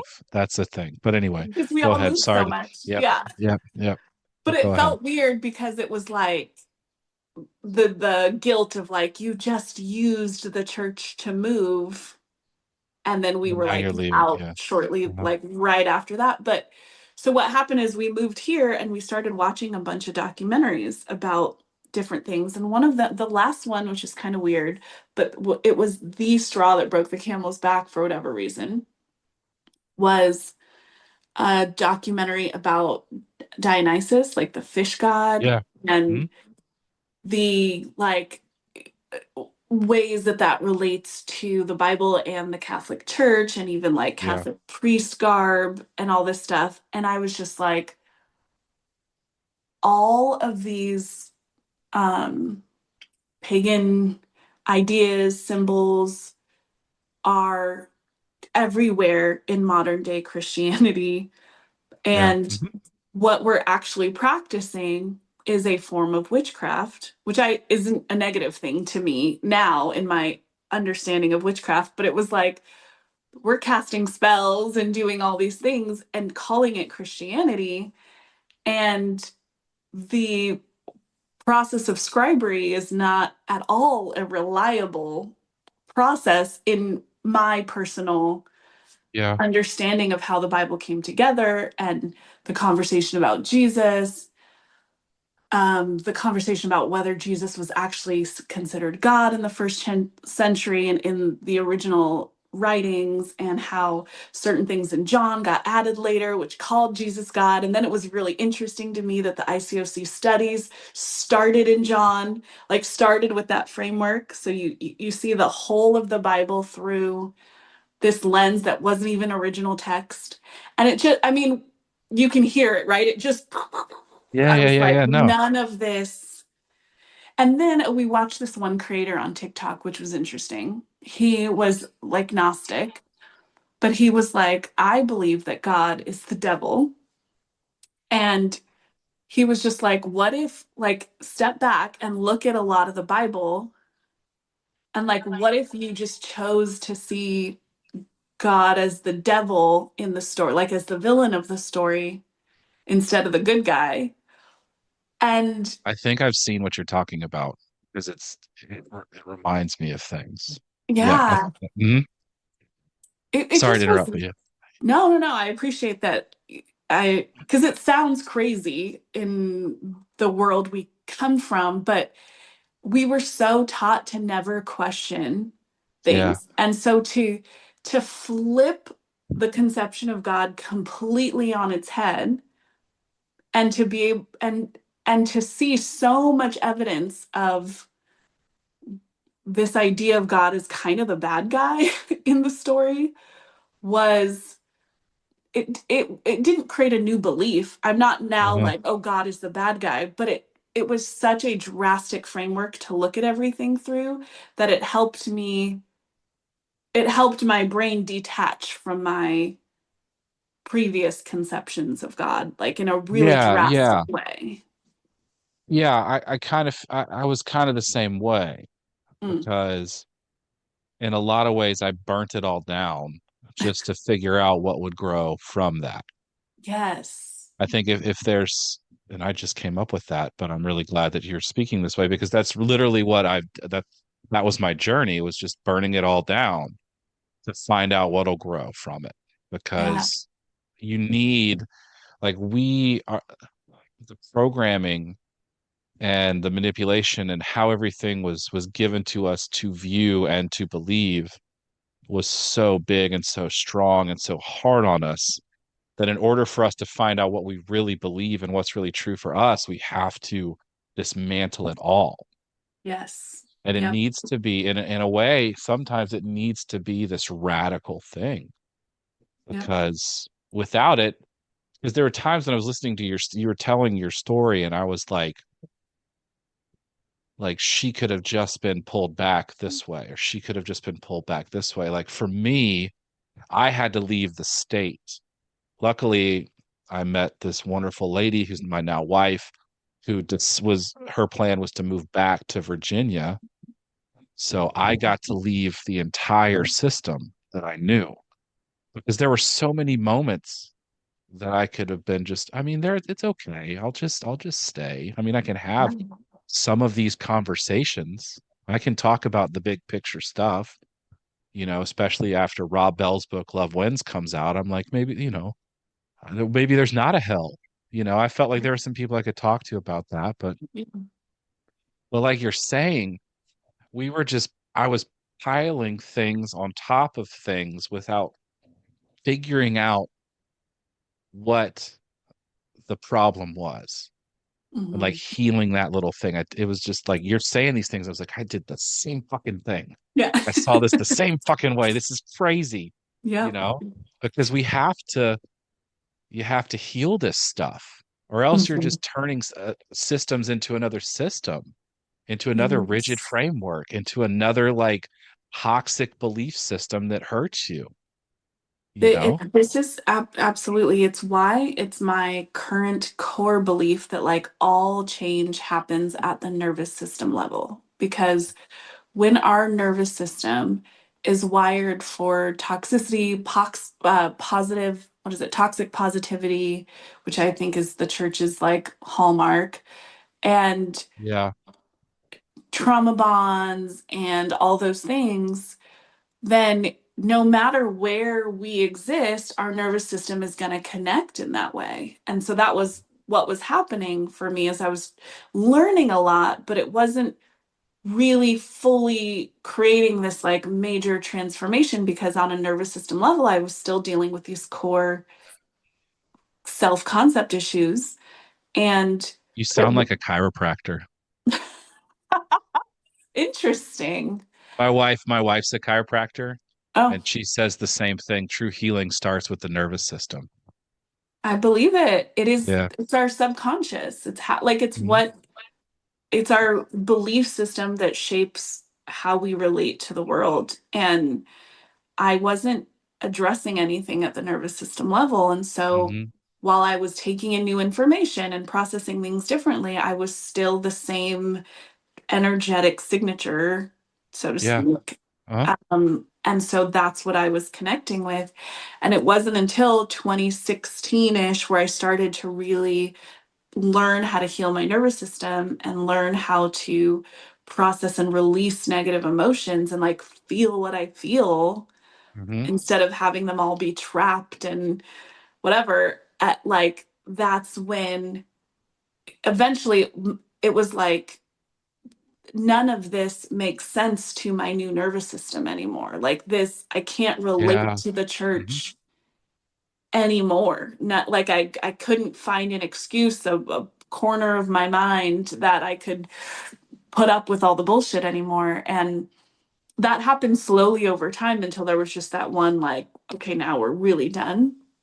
But I'm super grateful because, like I said, my son was 18 months old, and I remember taking him to Kids Kingdom at 6 months old, and and like reading him the children's Bible and stuff when he was a little boy, little guy. Yeah. But then fast forward to like he's 3 years old, and we're in Sedona, and we're in the back of this woo woo shop, and there's these like statues of like a demon and an angel. And he sees it and he goes, Mom, why is that man standing on top of that other man? Like the angel's like stamping down the demon. Yeah. And he has no fear of evil, like Mhm. no fear of any of that stuff. I mean, over time, he's gone through his like natural fear of the dark and stuff, but there isn't this like hell, hellscape and hell programming or uh, this fear of people the same way I grew up with. And so seeing the impact of like removing all of that programming on him has only reinforced my decision to like keep myself removed from that world. And, Yeah. I have friends that are Christian to varying degrees. I'm still friends with several people in the church. I don't have a prescription for anyone else on how they should live, but I'm also really clear in how I show up, what I believe about this church, and what I'm available for. And like, we just won't go there in those Yeah. relationships. But It's so um, needed. It is so needed to be clear on what it is you want, what you believe, what your boundaries are, and yeah, like live in that space. Like, yeah. because it is up to It's you. it's It's up such a to you. simple thing, but we Yeah. just weren't taught that in the church. It was Nope. like we were told, here are the negotiables and non-negotiables. And I'm like, I am 30, whatever, 30, at that Yeah. time. I'm a 35-year-old woman, married, I have a child, I have a business I've been running for 10 years or whatever. Like, you're not going to tell me the negotiables and non-negotiables of my existence here in Arizona. Like, I didn't See ya. use the term fuck you at the time, but like if I did, that's what I would have said. Now, he did Yeah. say, like, when I was like, I'm really picky about who I will partner with and just in discipling at this age, like, I don't believe that I should just be partnered with anyone for the sake of like the non-negotiable. He was like, wow, you're so mature. I really respect that. And I was like, oh, did I pass? Like, I was like, I passed your test, like it just was Yeah. weird. It is. Um, the vibe in Arizona certainly was a bit more conservative in that way compared to like where Orange County had grown to. But Yeah. Orange County has since completely fallen apart in many ways, church-wise. And as far as I know, they don't even have their building anymore. They're like Yeah. I don't think completely, so. yeah. But it needed to happen, I think. Hmm. Like, and I remember, I'm backing Mm. up a bit, but I remember there was this season where like Bruce Williams had a stroke, Kevin Maines had the heart attack and died, and then like Dan Roditty, all leaders in the Orange County Church and abroad. Dan Roditty fell randomly and like knocked his head open and needed stitches, and like no one knew what happened with Dan. The thing with unfortunately Kevin passed away, and I just remember turning to people and being like, what is this? Like, shouldn't our core beliefs like make us healthier or like create vitality? I'm like, don't you think it's weird that we're in this environment and in such close time proximity, all of our leaders are like having major health issues and like, like I just like, shouldn't we think about this? And Yeah. I Yeah. remember my friend was like, yeah, it is really weird. And then her husband was like, what do you mean? What are you What do talking you mean? about? Yeah. Like, how dare you? Was the vibe. Like, how dare you question? And honestly, that was like a big line of delineation for me where I was like, God, these people are so weird. Like, they're just so weird. you Yeah. know. Yeah. And because Um, of oh, sorry, go ahead. I just wanted to call back to just this nervous system thing because I think it's Yeah. powerful to talk about because your mind and your body, it's like your emotional is linked to your physical, you know, and if your body is used to fight or flight, then in ways the universe acts accordingly. And that might sound woo woo or whatever, but that's just that's it's almost like it's this like what's the rod they use to find water maybe is the metaphor, but it's like it'll find you and you have Mm, to heal this stuff. You have to do the work right. because it's just going to keep happening the same way. I mean, I noticed that in my life with it's like what I did a self-fulfilling prophecy where it's like, I mean, my fears it just were always becoming the realities Yeah. because I hadn't healed this thing to think that I could have something else.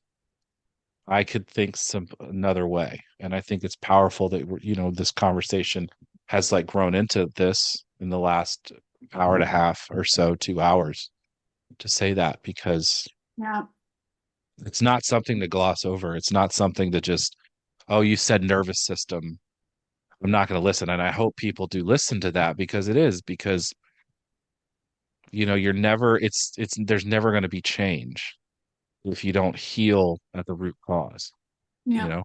So And it's my absolute belief that our nervous system is the like number one determinant in how we relate to the world around us. mhm. And like Yeah. you just said. And so yeah, I was in relationships that were really challenging and heartbreaking. And now I like sometimes I marvel at how much people like me, as weird as that sounds, because No, I'm it's so not weird. used to being like Yeah. discipled for things or like pulled aside and sharpened, you know. Sharp, that's the word I was looking for. And I Sharp. no, I said sharp and you said it wasn't it. That's why I was confused. Oh, I thought you Yeah. said charm. No, I said yeah. No, yes, that is the word.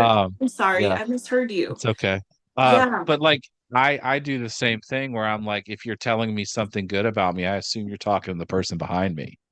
Mm, That's just how I was trained. yeah. But I also so I don't you talked about this pagan stuff, and I'm like, it's wild to see how much of Christianity was just culturally appropriated. Is that the right way to say that? Yeah. Like we just Yeah. inserted ourselves on these other ones and then took it over. And you Yeah. can it's just there. Do 10 minutes of research and you can see it. It's why Absolutely. Christmas is in winter and Easter is in the springtime. Um, Yep. it's not a conspiracy theory. I mean, it's just that's where it is. Yeah. But I want to ask, so like I think we're coming near to the end. What's something that you wish you knew, or like something you would like to tell people that maybe are not as far along in their journey as you, or like looking for a way out or are confused? Yeah. Like maybe they're still involved in the church or Yeah, still yeah. Or they're struggling with, questioning maybe like I don't know where to start, I don't know where to go or how to get out, and like maybe something that's helped you that you wish you would have known at that yeah. time. Yeah, I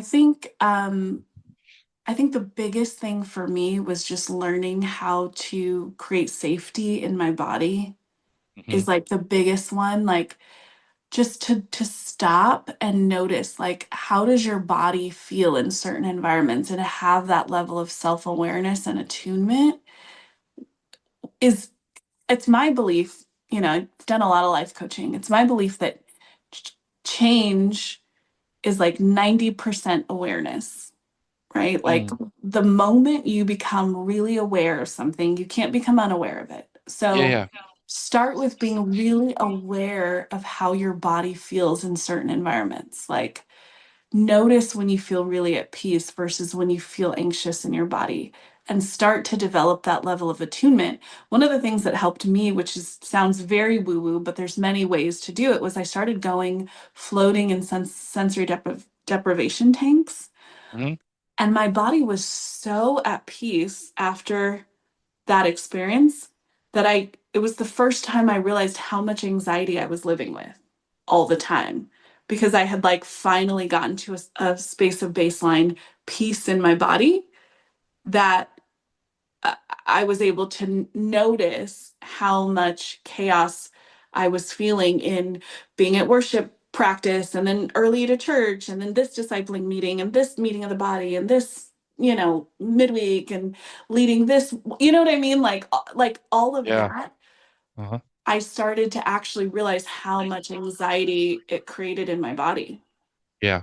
And the Hmm. more I noticed and just became attuned to like that awareness alone, you can't become unaware. So like now I'm aware that in this one-on-one conversation, my whole body is screaming, hell no, get out of this. This church service, this message is just really offending my body for some reason. Like, and that level of awareness really was just a lot of information to then make decisions on in my own self. And it wasn't about doctrine, it wasn't about information, it wasn't about anything external. It was really about the tuning inward and going, what is my body telling me about this experience? And with that information, you can make whatever choice you want to make. You can stay, you can go, you can stay with boundaries, but at least having that awareness is a very powerful and continuous data source that I think is really, really important. And extra important for someone like me who through so much trauma was very dissociated. And so like coming home to my body and starting to notice like, wow, when I'm at this practice, I just feel so, crazy in my body. Let me go and float and lay down with my feet up for 7 minutes and reset my nervous system. And now I'm able to notice so much more how I feel in certain environments. And for me, slowly over time, that noticing became making different decisions and having stronger boundaries and, but it was very like self-empowered. Beautiful. That's fucking rad. Everything you just said. I mean, it's that idea of I'm not going to try not to oversimplify it, but it's like trusting your gut. Your Yeah. gut is if you're feeling weird in this situation, there's a reason, Yep. and you need to think about it. Sometimes the reason might be, no, this is just an old fear. I'm okay here, or it's like get the fuck out. Yeah. And I think a lot of us need to take that time. To say that, and it does lead to some harsh decisions sometimes, you Yeah. know. I'm thinking about for me, not to take from your story, but just that it's why I had to leave teaching. There was just feelings, I'm having this isn't right anymore, you Yeah. know, or leaving the church, all of this. It's really powerful shit what you just said, you know, and we It don't. absolutely changed my life. Like, I don't always listen, Mhm. you know, Sure. but when I do, it leads me away from the places and spaces I shouldn't be. But here's the caveat: fear. So, anxiety and dread, anytime I feel anxiety and dread, that's the body's way of saying hell no in my learning of Hmm. myself. But when I feel afraid, and there's no like immediate physical threat or like real threat, that's typically my body's way of saying this is breaking new ground. This is a direction, like a guidepost of something I should lean into, right? Yeah, yeah, And yeah. and and and, and discover and see how I feel tomorrow, or you know what I mean? Not necessarily jump all the way in. But so being able to have that level of self-awareness where you go, ooh, this is giving me anxiety and dread. That means hell no, no matter what, 10 toes down. This is a Mhm. like dead stop. But oh, I'm feeling that like fear, um and how that resonates in my own self and where that's located. And now I know to investigate and get curious about that, but that's not a hell no. And usually for me that's a lean in, right? And usually for most people I would say that would be my like advice, right? To lean Yeah. into where we feel afraid and lean the hell away when there's dread or like clear anxiety. And that self-awareness creates such a powerful distinction that really is like a turn by turn guidance system if you are able to trust yourself enough and validate yourself enough to listen, you know. Yeah. It's awesome. um I didn't for so long, and now it's like I can't not. You know, Yeah. I Yeah. must. Yeah. So thank you so much for sharing this. We've come to the part where I know I could have gone for 5 more hours, but Yeah. Yeah. this has been a great conversation. With the last question, we were in a cult. Yeah. Hell yes, we were in a cult.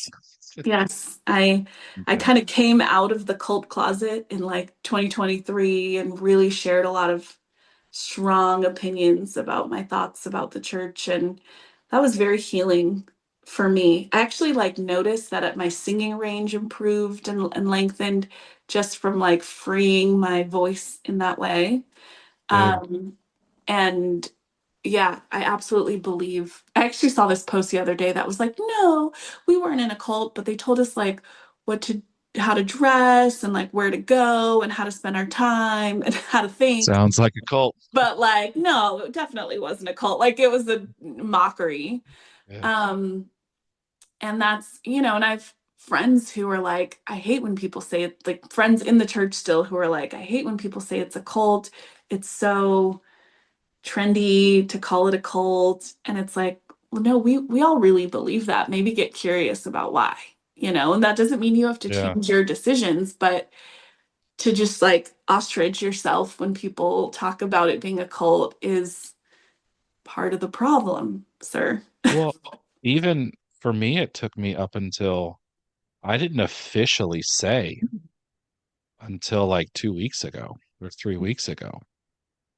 Like it is freeing, it is hard. Um, Hmm. but I finally, I put out a post 3 weeks, I think it was 3 weeks ago, just to say it Wow. because yeah. And it wasn't that I was letting all of you guys say it. It's just like I didn't know. And there's a Yeah. lot of factors that say it, but it is a powerful thing Yeah. to take ownership of that, you know? Yeah. I think it just gives us permission to go, like, we were victimized, and I was certainly part of the system, and I did. And Uh-oh.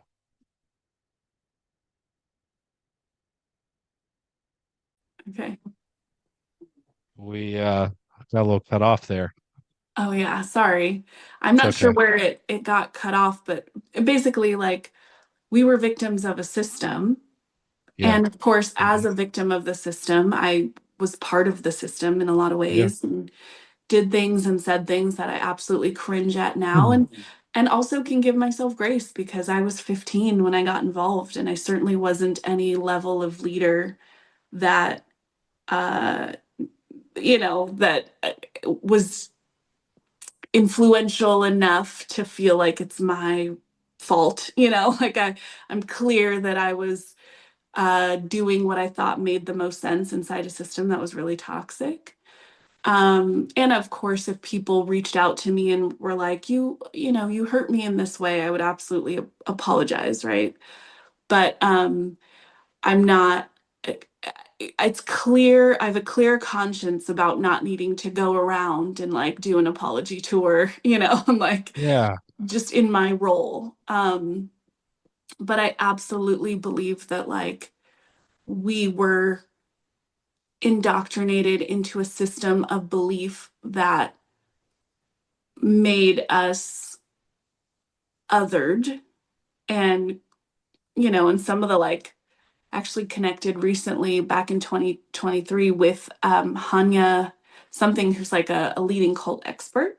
Yeah. And she Hmm. has this framework where she's like, if these are present, then you have a cult, like from a very logistical, pragmatic perspective. And like, it's like, were you taught that like this was the only place that you could get certain answers? Was there an answer for everything? Were you Hmm. encouraged to be separate from your family of origin? Were you, like there's so many Yeah. Hmm. yes, yes, yes, yes, yes. And so I stand 10 toes down that this was a cult. And even if there wasn't that externally validated academic approach, like for me and my experience and the level of capability I had at 15 years old to evaluate the situation, it was absolutely a cult experience for me. And that's valid. It is valid. Yeah. Um, well, thank you so much for your conversation, for being so open, honest, and vulnerable, uh, adding Thank your you for voice to having me. this. Yeah, this I know that people will resonate with your story. So it's rad. Thank you. Thank you, Roy. Thank you for having me and for Yeah. the emotional labor that you have invested in this process, because I think the conversation is so important and impactful and needed for both the listener and the sharer. And so Yeah. thank you for holding this space. Yeah. Thank you. All right. Thank you for tuning into this episode of Clemens with a Z. Your support means the world to me and helps keep these important conversations going.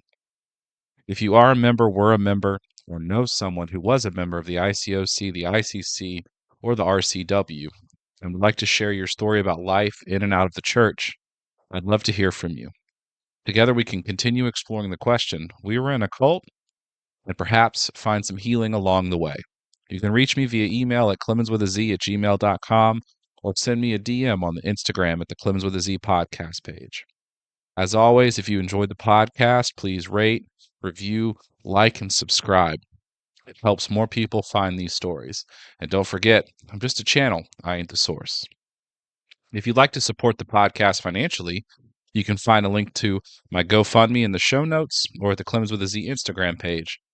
Also, to let you guys know, the podcast now has a website, lemonswithaz.com. You can support the podcast financially that way by going over, finding merch such as hat, t-shirts, stickers, mugs, all that stuff. And you can find a link for that too at the Clemens with a Z Instagram page. Until next time, take care of yourself, stay grateful, and keep growing. Peace.